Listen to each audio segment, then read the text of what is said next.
It was a whirlwind. Flory Bidunga is back with the Kansas Jayhawks. We're going to break down his saga with Shreyas Laddha of the Kansas City Star. Also, outlook of the KU basketball roster, which is really coming together now after another transfer portal edition with Melvin Council.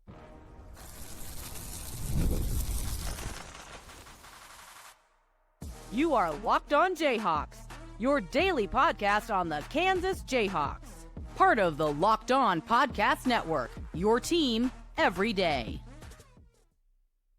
What's going on? Derek Johnson here. This is Locked On Jayhawks. Thanks for making it your first listen every day. Thank you everybody for catching each and every episode, free and available anywhere you get your podcasts, and on our YouTube page. And we're joined today by Shreyas Laddha of the Kansas City Star. Just wrote a really good piece on Flory Bidunga. Why did Flory Bidunga enter the transfer portal? The KU Jayhawks big man answers. We're going to break that down a little bit.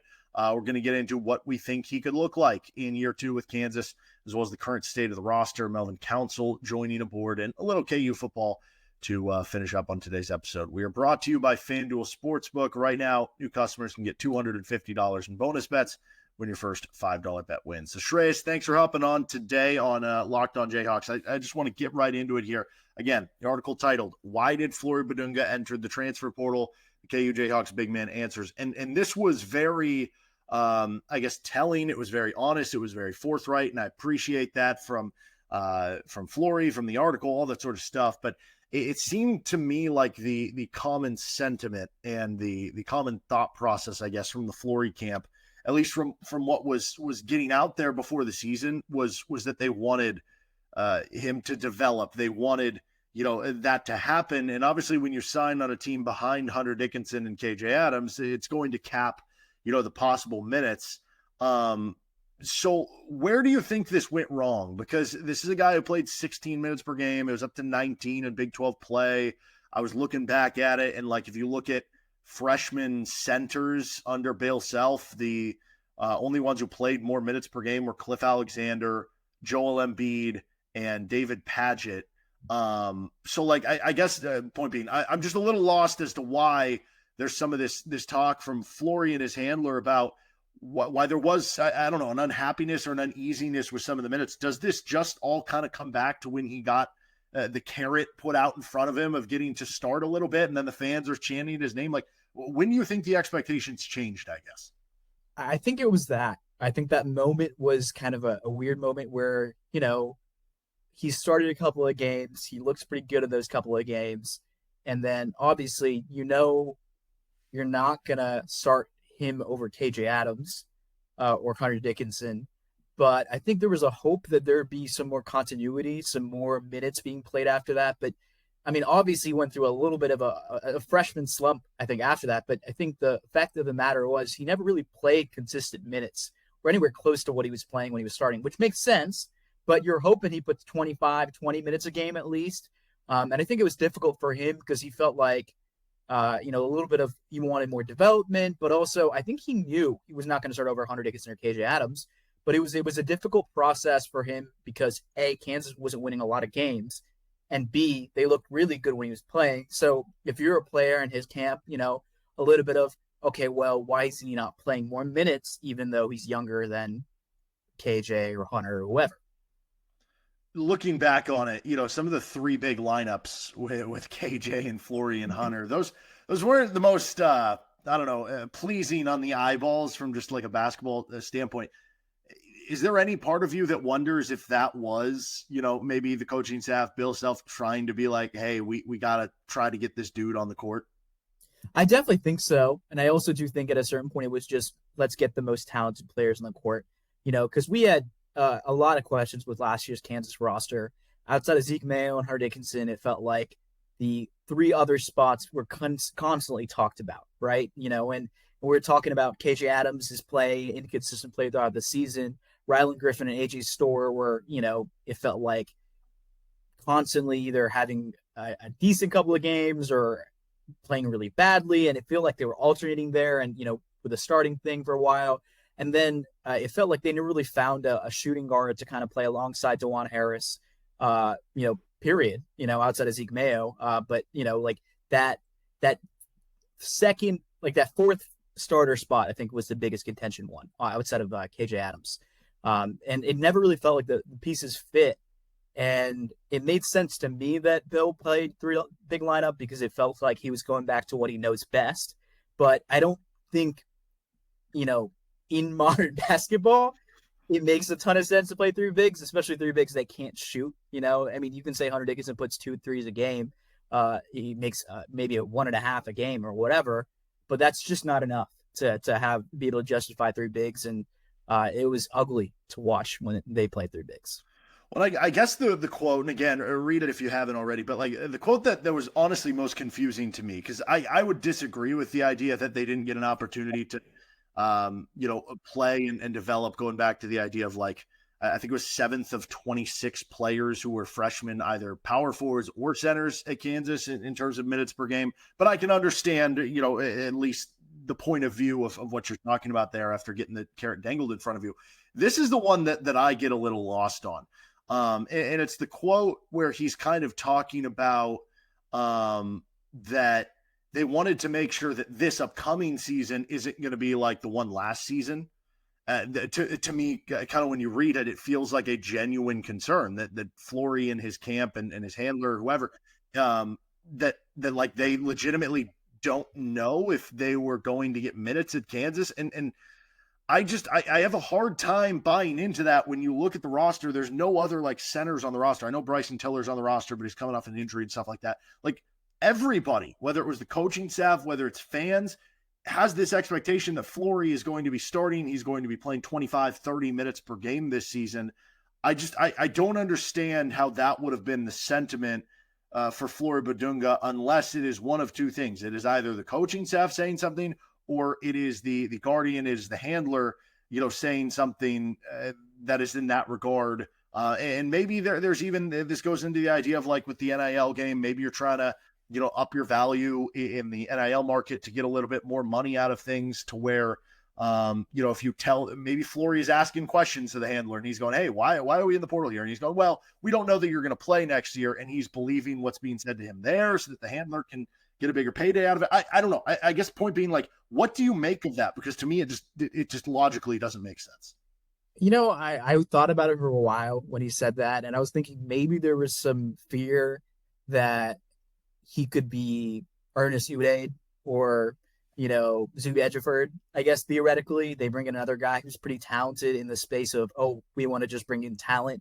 And they bring in a guy from the portal theoretically that could be there. I think there's also a lot of fear from his camp and him of like, this roster just seems really undone, right? Like we didn't know who was going to be there, who wasn't going to be there. Not that I don't think NIL was a factor. I mean, they even talked about how NIL is a factor, right? But the big part of it, I felt like it was a lot of compounding factors. I think a lot of people initially were like, oh, this is a pure NIL grab. I will say this with certainty. If Flory Bidunga wanted to get more NIL money than what Kansas has reported to be out there, he could have 100% got it. There were schools offering him more that were not even finalists for him. And it came down to Auburn. It came down to Kansas, really. Indiana really wasn't in the running, as much as there's some reports of speculation out there. He didn't visit any of these schools in that dead period that was there or thought about it. So I think, it was tough on Flory last year. The team wasn't winning. He was getting inconsistent minutes. I think there's a little bit of fear of, I'm not developing as quickly as he wanted to develop. He felt like he probably was going to develop more this thing. And I think he also knew his value out there, and his camp knows his value, right? And I'd heard reportedly that the NIL offer that Flory got was $1.5 million. There are some reports I'd heard from his camp and other people that there were schools offering $2.5, $3 million, talking to some agents. I don't know how true that is, but just talking to people in the, NIL landscape and in the college basketball world. So it's a really interesting thing that happened with him in the sense of, I do think, Flory wanted to go in the portal with the intention to return. I thought it was really interesting wording when the Guardian said the same thing, but I never really felt like, hey, he's gone for sure. I know there was always initial reports that Auburn was in the lead initially, but I always felt like every time I talk to their camp, they're not ruling out Kansas. So why would he I think they wanted to see and talk to Bill Self, which they did the day after he entered the portal. Self traveled to Indiana to talk to him and his family and his agents and stuff like that. The meeting went really well. I remember I talked to the Guardian that following Thursday, and he said the meeting went really well and that, that Kansas was not out of the running whatsoever. And then we talked another 10, 15 minutes off the record, just about different things. And I came away from that call thinking, you know what? I think he's going to make a decision soon, and I think Kansas is going to be it.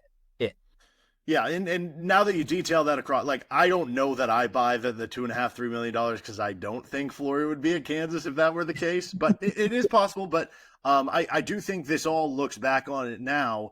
I wonder if their camp just wanted things to be private in a negotiation, and this was all just a rouse essentially to get more money from Kansas to stay at Kansas. I don't know. I guess we'll never truly know, but all that matters is the result, I guess, at the end of the day. And Flory Bidunga is back for year 2 at Kansas. So I want to talk about what expectations are for him and what he could look like this year, because I think he's going to have an awesome year at Kansas, and how he looks with the rest of the roster around him here on Locked On Jayhawks. This episode of the show is brought to you by FanDuel Sportsbook. And with FanDuel, the NBA playoffs are almost here. We're in the play-in right now. The FanDuel's giving new customers an incredible way to get in on the action. Right now, when you join FanDuel and place your first $5 bet, you'll get $250 in bonus bets if you win. I love how FanDuel makes betting so easy, whether it's picking your favorite team, diving into player props, getting a future, from looking three-pointers, steals to assists. NHL playoffs going on too. Anytime goal scores. FanDuel has so many ways to bet your favorite player. Plus, after the game tips off, you can even combine live prop bets into a same-game parlay for a chance to win big. Don't miss out. Head to FanDuel.com and claim your $250 in bonus bets today with FanDuel. All right, thanks for joining us here on Locked On Jayhawks. Again, Shreyas Laddha with us at the Kansas City Star.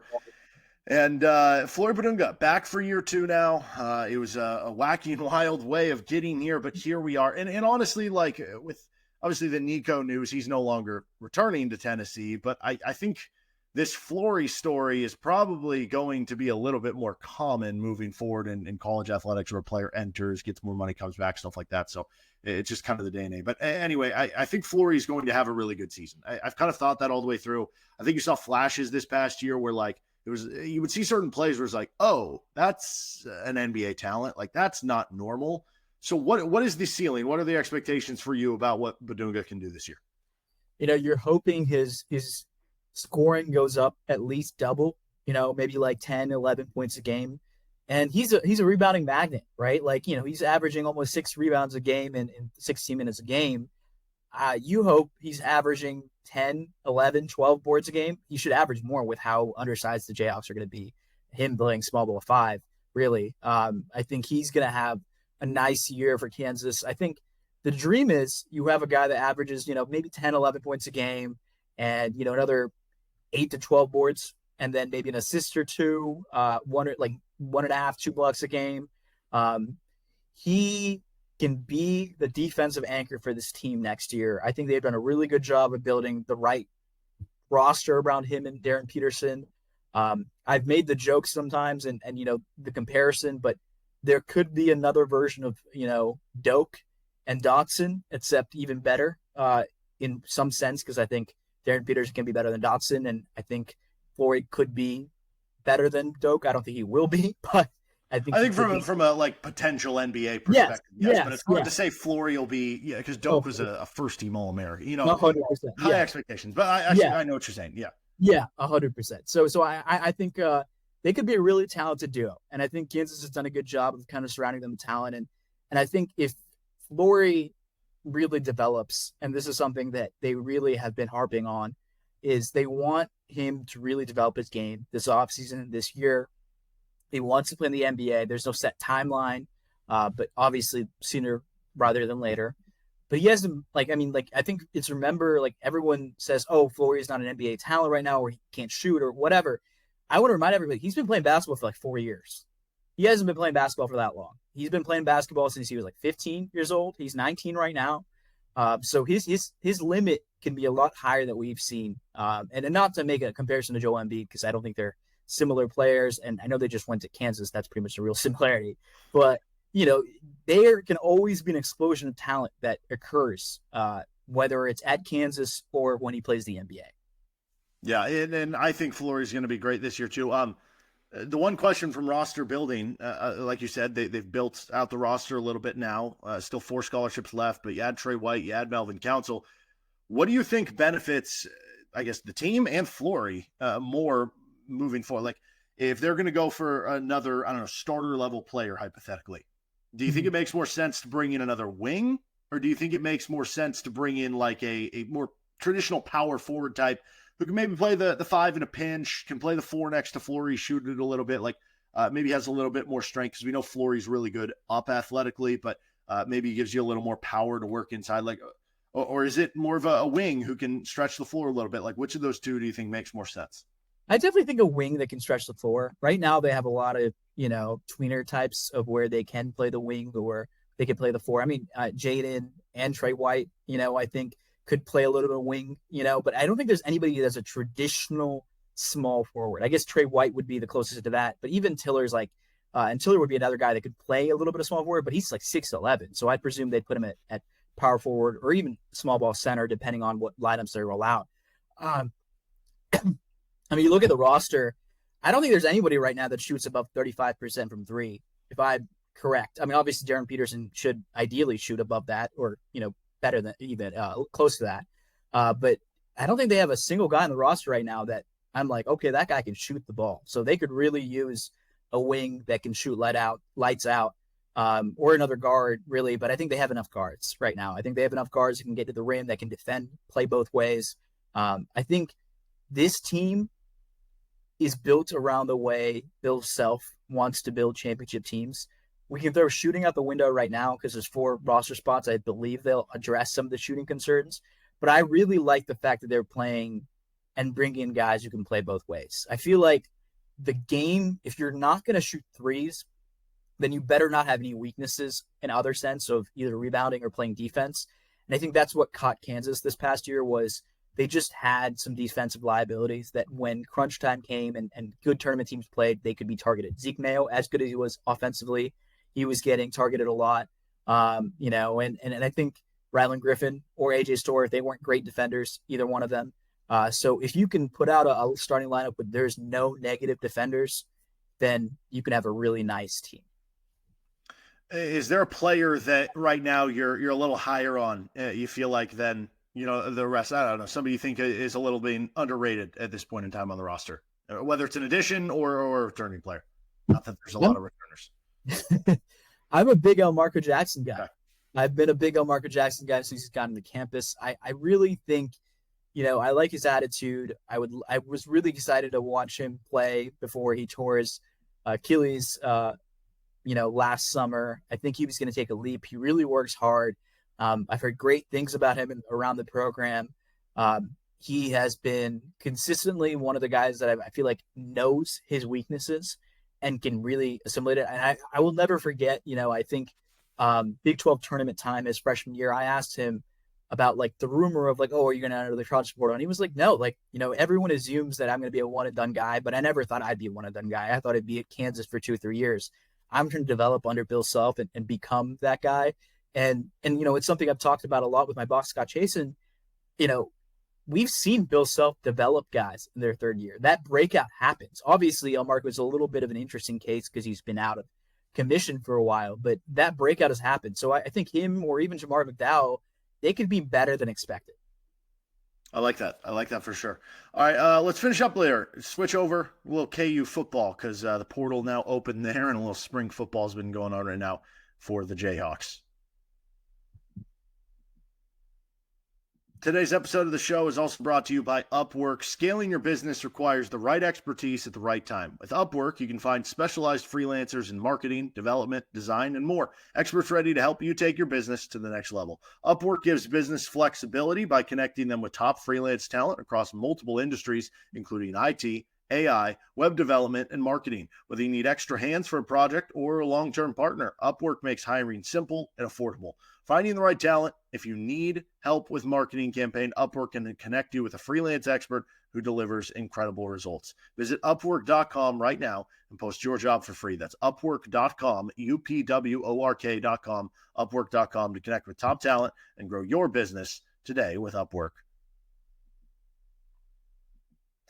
Thanks for joining us here on the show. KU football ongoing right now in the portal. What to you, just kind of open-ended here, is the biggest storyline for KU out of spring ball to this point? I've heard a lot of good things about their wide receivers. Last year they had, I think, outside of Luke Grimm, some struggles, especially to start the year. Guys didn't look as good as expected, even though they're their senior year. They didn't really have a guy that could replace Mason Fairchild. I think they really missed that safety net. They have two guys, Deshaun Hanukkah and Keon Burnett, who I think could be really, really good players for Jalon Daniels. But on top of that, I've heard so many good things about Emmanuel Henderson. He's a speedster. DJ Giddens, I think a couple weeks ago, the cornerback, said he's one of the fastest guys I've ever played against. And Henderson's a legit guy that, played at Bama against my Georgia Bulldogs, and he played well. He didn't play a lot, but he played well. And, I think it could be one of those things that he could be a real wide receiver one for Kansas. I don't know if they've had one of his caliber, at least. And no disrespect to Luke Grimm. Luke Grimm is a great player, but he was more a possession receiver than anything, and he was undersized. So, do you think Henderson can break the I don't know that it's a curse, but Kansas hasn't had a 1,000-yard receiver in about 15 years at this point. Do you think he can be the first? I think so. I really think so. I think if he breaks it, that means Jalon Daniels has probably had a pretty good year. And you hope that's the case, right? Jalon looked a lot better in the last 6 weeks of the year last year than the first 6 weeks. Okay, speaking of quarterback, Jalon it sounds like he's been working back from the injury, so that's good to see in spring ball for them. But the backup quarterback battle, I think, is very interesting too. I mean, obviously Jalon was able to stay healthy this past year, which is great. But if there is an injury, or even if there's not, it kind of sets up whoever wins the backup quarterback job this year has the edge up coming into next year when that job would be, who's ever to win. Is there any sense about who has the leg up right now between Isaiah Marshall, Cole Ballard, and I guess David McCollum too? I think it's tough to say because I think Kansas is in a very good position where theoretically their backup could be a guy who was a 4-star recruit coming out of high school like Isaiah Marshall, or you could have Cole Ballard, who was a walk-on that won him games just a couple of years ago and played well. He was a gamer. I think it's a really interesting sense because I think Cole might be a more prototypical backup in the sense that the ceiling isn't as high, but his floor might be higher than a guy like Isaiah Marshall. But Isaiah Marshall's ceiling is very high, and I've heard very good things about him and David McCollum. Those both guys have gotten a lot of rave reviews at camp, and Cole Ballard as well.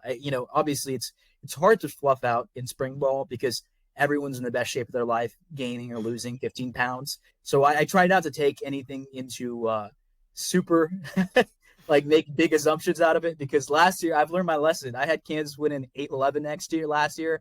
They won 5. So I've become a little more cautiously optimistic about things. But it's hard to sit here and give a sense about things because we still have another 4 months to go before we get back to August. All right, Shreyas, I appreciate you hopping on here. What do you have going on right now, Kansas City Star? Where can people find your work? Yeah, I'll have a story come out tomorrow morning about Flory talking about Darren Peterson and how he recruited him back to Kansas and how they can play alongside each other. Hoping to talk to Melvin Council Jr. and then working on just depending on phone calls. That's always the fun. Awesome. Well, looking forward to the Flory and Peterson one for sure, especially after the conversation we had today. Shreyas, appreciate it, man. Thanks for having me. All right, that'll do it for this episode of Locked On Jayhawks. You can find our show anywhere you get your podcast, including on our YouTube page. We'll be back at it later this week, a little more transfer portal talk. See you then. Make sure you subscribe. Oh, no.